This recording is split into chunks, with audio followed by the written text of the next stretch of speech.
वीरश्री काय चांगली आता तुम्हा भुली पडली युद्ध करू आले ती. गौरीपुत्र गणपती, जगत चालक जगत प्रभू भगवान रामचंद्र, जगत चालक जगत जननी सद्बुद्धी आई साहेब सीतादेवी, राम भक्त हनुमानजी, गुरुवर्य भगवान बाबा आणि या ठिकाणी सगळे जमलेले माझे राम भक्त आणि माझ्या राम बहिणी यांच्या चरणी विनम्र अभिवादन करून कथेला सुरुवात करतो. संत सजना साष्टांग नमन, श्रोते जनाशी लोटांगण, करावया कथा निरूपण, ज्ञानदान मज द्यावे. प्रभू तुम्ही महेश याची मूर्ती, मी तव दुबळाची तसे भक्ती, बोल जरी गंगावती तरी स्वीकाराल की.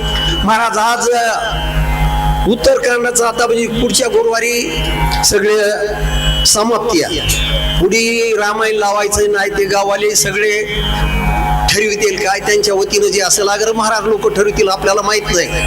पण या ठिकाणी मला बोलण्याचं 2 मिनिट बोलतो मी फक्त, कारण गावातल्या माझ्या बहिणी माझ्या आया यांच्या चरणी हात जोडून विनंती माझी, कारण त्यांचे उपकार आहेत. कारण तू पोळ्या कुरवाड्या पापड्या कोण आल्यावर करतो, कोणाला भाऊ आल्यावर दिपाळीला ना एक, नसलं तर जवाई आल्यावर. मी हाय जवाईतला जवाई आल्यावर एक काय करत बरं दोघ मी जवाई आल्यावर एक तू पोळ्या कुरवाड्या पापड्या असं करतात. म्हणून मी माझ्या बहिणीच्या माझ्या आईच्या पायावर असताना साठांग धन्यवाद घालतो आणि नमस्कार करतो. पण दुसरं एक महाराज मला इथं त्यांनी तूप पोळ्या केल्या कुरवाड्या केल्या पापड्या केल्या पण त्यांनी कुतीच ऐकली नाही, ऐकलीच नाही हो, कामात असल्यामुळं ऐकली नाही. कारण तुम्ही मी सांगतो काय घडलं ती. मी आता इथल्या गावातल्या बहिणी माझ्या लई चांगल्यात माया, पण दुसऱ्या बेकार आहेत असं नाही. पण मी एका ठिकाणी पोतीला गेलो, आता गावाचं नाव घेत नाही कारण तिथं लिहितं आहेत आता. कारण पोती संपली मी आपला बाजूला चाललो 2 म्हाताऱ्या, ते म्हणले गेलेल्या शनिवारी महाराज काय म्हणले, गेलेल्या शनिवारी शिरान भात स्वतः म्हणली. ती म्हणली पोतीत काय होतं, म्हातारीने दुसऱ्याला विचारलं, ती म्हणली शिरान भात होता का पोतीत. बरोबर आहे की नाही. म्हणून माझ्या बहिणीला जर कोणी विचारलं आता जाताना म्हणजे तुम्हाला नाही बरं का म्हणजे हात जोडून विनंती. आज उत्तरकांड आहे, काय होतं कथेमध्ये, तू पण पोळ्या काय कुरवाड्या पापड्या, पण काहीतरी ऐका. असे हात जोडून पाया पडून विनंती माझी. कारण कथा कशी बघा ना तुम्ही, किती गोड आहे. कारण आईचं या ठिकाणी प्रेम सांगितलं, आईचं वात्सल्य, आईच्या कैवारासाठी. आता ही कथा लय लांब सांगायचं असलं तर बरं का, आईच्या कैवार 21 अवतार घेतले परशुरामानं आईच्या कैवारासाठी. आईच्या कैवारासाठी लवण कुश बघा ना, देवा बापा बरोबर युद्ध केलं. आईचं काय वार आहे महाराज का, तर आईला कुठं नेऊन सोडलं होतं कागडे महाराज, वनामध्ये सोडलं ना. आणि वनामध्ये सोडल्यानंतर त्या ठिकाणी वाल्मिकीचे शिष्य आले आणि त्यांनी पळतच जाऊन सांगितलं महाराज.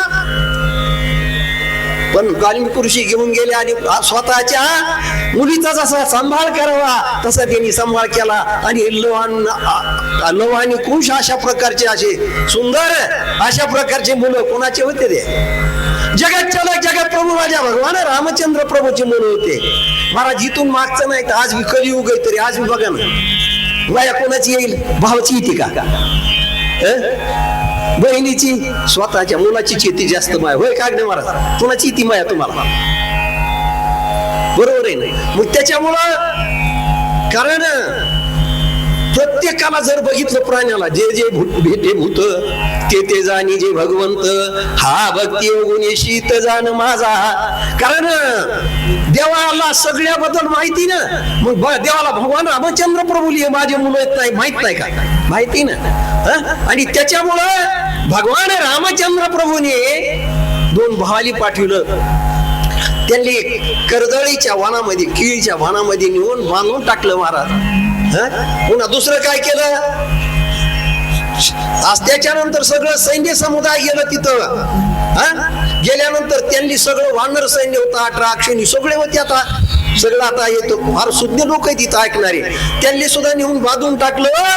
आणि इकडे जेव्हा असताना कुणाचं असताना हनुमानजी आणि साधुरत्न लक्ष्मण आणि हनुमानजी दोघांचं संभाषण सुरू झालं.